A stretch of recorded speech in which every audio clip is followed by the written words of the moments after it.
जय जगन्नाथ पिलाने मु रंजन पुणी थे तुमको स्वागत करी आम यूट्यूब चैनल एक नुआ वीडियो को। सो पिलाने तुम जो सेकेंड लैंग्वेज इंग्लिश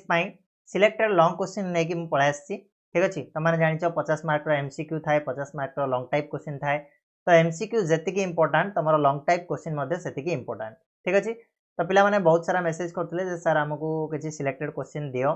तो सहीटा भी प्रिपेरेसन चली देख सिलेक्शन क्वेश्चन दवाटा एत इजी नुह बहुत किसी से मेहनत करने को हुए बहुत किसी जिनस को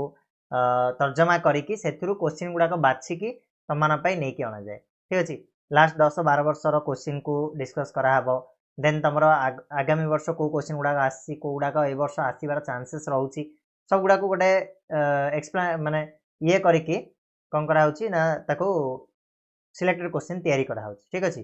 तो या माने नुह जे ए क्वेश्चन ही तुम एग्जाम आसो यहाँ भी गोटे भूल धारणा बहुत पिलांकर मुझे देखी जे सार तो देते यहाँ ही आसो यहाँ ही आम पढ़ू ना ना सेमती ना ये क्वेश्चन को पढ़ सारापर आ बाकी तक जिन को भी तुमने कवर करने ट्राए कर ठीक अच्छे। एथुरु चांसेस रोचे 80% क्वेश्चन तुम एग्जाम आसबार ओके। तो छाड़ आम देखा आज जो इंग्लिश लॉन्ग टाइप क्वेश्चन तुम सिलेक्टेड रही प्रत्येक सब्जेक्ट रू किसी क्वेश्चन को माने प्रत्येक चैप्टर रू किसी क्वेश्चन को तुम सिलेक्शन कराई पीडीएफ तुमको मिल जाव आमर एप्लिकेशन लिंक डिस्क्रिप्शन बॉक्स में दिखाई जैक जॉइन कर तुमको पीवाईक्यू एमसीक्यू क्वेश्चन गुड़ाक भी मिल जाव अपलोड हो सारी से पीवाईक्यू बेस टेस्ट मिल जाव 6टा सब्जेक्ट खाली आमर संस्कृत को छाड़देले आ सब सब्जेक्ट से एमसीक्यू टेस्ट रही जदि किए संस्कृत पिला था ताले मत मेसेज कर संस्कृत भी आम आड करदे ठीक अच्छे। तो पे स्टार्ट करवा आज टॉपिक जदि वीडियो पसंद आसो वीडियो को लाइक शेयर सब्सक्राइब करने को भूलनी चैनल को जदि नुआ अच्छ ताले सब्सक्राइब करदेव। तो बोले फास्ट आसला आमर all things bright and beautiful जो थी मुझे 3टा क्वेश्चन तुम what things according to CF Alexander has God made for us भगवान आम कौ जिनस गुड़ाक तैयारी कर सीएफ अलेक्जेंडर मत यहाँ गोटे इंपोर्टाट क्वेश्चन रही। सेकेंड हूँ what does the poet say about the season that are mentioned in the poem all things bright and beautiful ठीक अच्छे। पिला तुम 21 तारीख रू एग्जाम स्टार्ट हो तो मात्र हाथ में देखा जदि 9 दिन बाकी रहा तुम ठीक अच्छे 9 दिन बाकी रहा तो ताकू धरिकी तुमने पढ़ापढ़ी स्टार्ट कर दियो ठीक अच्छे। जहाँ भी तुमको दिहूँ से तुमने पढ़ापढ़ी जारी रख। नेक्स्ट प्ले आसला how are the meadows and rushes useful for us ये 3टा क्वेश्चन को कवर अप कर all things bright and beautiful निहाती क्वेश्चन 3टा भितर तुमको गोटे आसबार चांसेस रोचे। पे आसवा letter to God letter to God question 3टा एथरू भी तुमको देती how did the postmaster show his act of charity ठीक अच्छे। Next how made Lencho write a letter to God what made है कौ जिनसा बाध्य करता लेंचो को गोटे लेटर भगवान निकट को लिखापी। 3 नंबर अच्छे what happened to Lencho's cornfield after the hailstorm how did he react to that situation से सिचुएशन से केमिति रिएक्ट कला जो हेलस्टॉर्म द्वारा तार लेंचर कॉर्नफील्डटा केमिति माने कौन होइतिला आउ ताकू रिएक्ट से केमिति करथिला। 3टा क्वेश्चन तुमन पई इंपोर्टेंट रहिबो लेटर टू गॉड रो ठीक अछि। या पर भी क्वेश्चंस अछि तुमने एतिको क्लियर कला पर ट्राई करो आउ क्वेश्चन को कवर अप करिया पई एतिको भितरु तुमनकर आसीबा चांसेस रहउछि। सॉलिटरी रेपर ठीक से बेले हम 3टा क्वेश्चन को तुमन पई लिस्ट आउट करिछि। गोटे अछि what does Wordsworth guess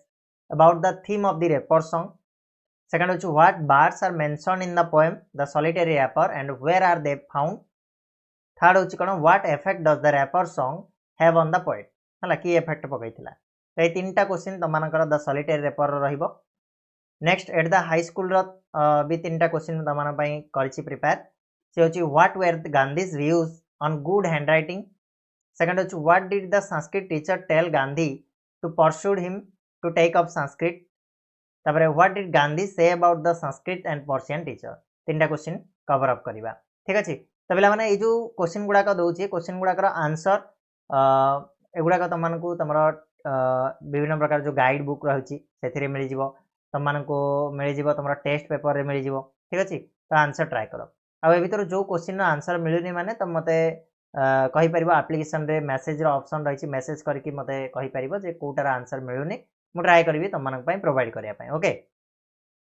next आम जा village song why is the honey child interested to go to the wild forest. Second hoche how are the worldly pleasure compared with the pleasure of the fairyland. Third hoche kona the laughter of the sun today wind of the dead tomorrow explain it तीन question को दिखाई ठीक अच्छे या व्यतीत आहरी गोटे दुटा question भी थिला बट ए तीन टा मैक्सिमम तुम केस चांसेस रोचे वर्ष एग्जाम आसबार ठीक अच्छे important next festival of North East India तीन टा क्वेश्चन रहा कौन कौन ना briefly describe how a Bihu is celebrated in Assam why is Sikkim considered as the little brother to the seven sister जो सेवन सिस्टर स्टेट रे सिक्किम को ब्रदर बोली कहीं कंसीडर करा होता where is the hornbill festival celebrated how hornbill festival कौटी celebrate करा जाए और केमिति सेलिब्रेट करा जाए ये तुम रहिबो तीन टा इंपोर्टेंट क्वेश्चन या छड़ा देखो festival of North East India रो आउरी भी तीन टा खंडे अच्छी क्वेश्चन तो सेटा को भी कवर कर ठीक अच्छे बिहू होगला गोटे हॉर्नबिल फेस्टिवल होगला तुम सिक्किम जो जो से फेस्टिवल पालन कर रही है तो हिसाब से तुम देखीदेव फ्लावर स्कूल आसवा फ्लावर स्कूल रे why does the speaker think that the flowers go to school underground ये रहा सेकेंड हूँ how is the nature when rain comes जो वर्षा आसे से नेचरटा केमी थाए ठीक अच्छे नेक्स्ट थर्ड हूँ कौन how does the speaker describe about the flower children's mother and home ठीक अच्छे तो स्पीकर केमी डिस्क्राइब कर फ्लावर चिल्ड्रेन मान मदर आउ घर विषय ओके ये तीन क्वेश्चन तुम मानकर इंपोर्टाट रहा पे एयर पॉल्यूशन एंड हिडन मिनान्स है यहीटार भी तुमने देखिपार ये मुझे चारिटा क्वेश्चन देती इंपोर्टाट चार्टा क्वेश्चन रहा तीन टारे मुझे रखी भावुली बट मत लगिला जे चार्टा निहाती भाव तुम important what acid rain what damage does it cause what is the composition of air when is the air said to be polluted then where and when did the tragic industrial accident take place what were it is consequences है कि third fourth हूँ what are the three basic approaches to control air pollution यहाँ हो पार आउ गोटे question भी था तुम जे the effect of acid rain इन कौन वाटर है वाटर रे आ गोटे एयर आ वाटर ए भितर इफेक्ट कौन पकाउछि सॉइल आ वाटर को है यहाँ गोटे क्वेश्चन अच्छी चाहिए देखिपार तापर पे तुम आसला फ्रॉम द फॉर्मालिंजार यार तीन टा क्वेश्चन रही how does doctor Rita S Mani describe Vicky as a young boy? What happened to Vicky on a wet monsoon day? What message does the poet want to share through the poem from the Formalinjar? ये question तुम important रहा from the formalin jar next आसवा आम schools goodbye ये how can the students according to Lord Eustace Percy keep their character sound and strong है character को केमी जगी पारे ए टाइप तुमको बुले बांकी पचारि पारे क्वेश्चन देख मुझे ये क्वेश्चन गुड़ा देती स्ट्रेट फॉरवर्ड तो मुझे तो या टे बुलेला दे पारे तो तुमने कौन कर क्वेश्चन गुड़ा पढ़ला बेले आंसर गुड़ा पढ़ला बेले कंपेरिजन करो कौ क्वेश्चनटार आंसर केमी आसला से टाइप नेक्स्ट पिला माने what does Lord Eustace Percy advise students on choosing a profession Lord Eustace Percy कौन एडवाइज कर स्टूडेंट मान प्रोफेशन चूज कर थर्ड अच्छी what are the thing that prevents us from achieving success success पाइबार आमको अटकाउछि कौ जिनस गुड़ाक है यही छड़ा आ छड़ा आउरी गोटे दुटा जिनस भी अच्छी से तुमने पढ़ीदेव ओके एति हूँ इंपोर्टाट क्वेश्चन तुम लंग टाइप क्वेश्चन जदि आम कह सब्जेक्टिव 5 मार्किया क्वेश्चन रही भितर ही तुम एग्जाम आसीज देख ये भितर ही 4टा क्वेश्चन तुम मानकर आसीज तो भल मार्क तुमने निहाती स्कोर करेंगे जदि एति कंप्लीट कर दौच रईट एति कंप्लीट कर सारापर ट्राए कर आ गोटे मुझे तुमको कहि कौन कहि ना यार गोटे सूत्र भी अच्छी ठीक अच्छे तुमने चाहिए ए गोटे गोटे सब्जेक्ट को छाड़ पार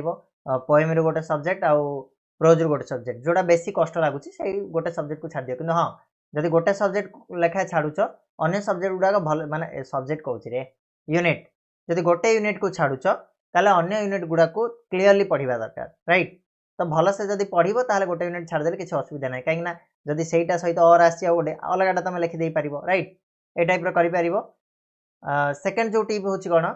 ना मैक्सिमम रु मैक्सिमम तुम कौन पैराग्राफ करके लिख जो लंग टाइप लिखुच ना 2टा कि 3टा पैराग्राफ करके लिख जी दरकार से लिख ताठू अधिक लिखा ट्राए करनी जहाँ क्वेश्चन आसी से हिसाब से लिख तुम कह सर आम 5 धाड़ी लिखिदे कौन 5 मार्क मिल जब तुम करेक्ट आंसर अच्छी राइट से ट्राए कर तापर तुम नीट एंड क्लीन रहा दरकार अक्षर जोटा लिखुच नीट एंड क्लीन रहा दरकार ठीक अच्छे नंबर भल से पकेब आउ सीरियल वाइज लिखापी चेष्टा कर बुकलेट तो आसुच्छी तो से तुम सीरियल वाइज प्रॉब्लम ना आराम से लिखिपार ठीक अच्छे एतिकी जिनस कर तुमकर एतिकी जो सिलेक्शन क्वेश्चन दिखाई या पढ़ो ताले तुम मैंने भल मार्क निहाती स्कोर कर इंग्लिश कष्ट नुह इंग्लिश को खाली बुझीबार अच्छी आउ गोटे जिनस लास्ट रे कहबी लास्ट टिप हूँ तुम मान जे जो सारांश को पढ़ी जाओ है जो पाठटा तुम मानक देख मुझे जो पढ़ाऊँगी आमर ओडिया स्टडी रूम चैनल तुम मैं इंग्लिश क्लास करी बहुत सारा आमर से वीडियो अच्छी पुराना वीडियो गुड़ाक कि अच्छी है से तुम कौन करे ना गोटे गोटे लाइन पढ़ी गोटे गोटे लाइन ओडिया मीनिंग बुझाए ठीक अच्छे जमी मुझे यहाँ बुझे what things according to CF Alexander C F Alexander मतरे कौ जिनस गुड़ाक has God made for us भगवान आम तैयारी कर तो ये टाइप तुम जो बुझा स्टार्ट कर आराम से तुम मैंने कौन कर आंसर दे पार कहीं तुम सारांश को ओडिया पढ़ी इंग्लीश रे गोटे थर पढ़ तापर ओडिया गोटे थर पढ़ आ निजे निजे ट्राए कर आंसर गुड़ा को मैन्युफैक्चर करने राइट एति जिनस कर इंग्लीश रे तुम मानकर 100 आसवे किए भी अटकई पारे पीवाईक्यू तो क्वेश्चन आम डिस्कसन चली तुमने देखुच वीडियो गुड़ाक ठीक अच्छे तो प्रैक्टिस तुम मैंने निजे कर पीवाईक्यू अपलोड भी हो सारी आम एप्लिकेशन रे जो पीडीएफ अपलोड हो ठीक अच्छे या पर आम नेक्स्ट वीडियो तुम मुझे एसे लेटर आउ तुम मानकर रहा कौन एप्लिकेशन एतिक को लेकिन आसबि ता सहित रिपोर्ट राइटिंग किसी इंपोर्टाट नहीं आसबि बहुत ना बहुत कम कम देछि करवा है तो आज एतिक नेक्स्ट वीडियो मिसिबा से जाए धन्यवाद।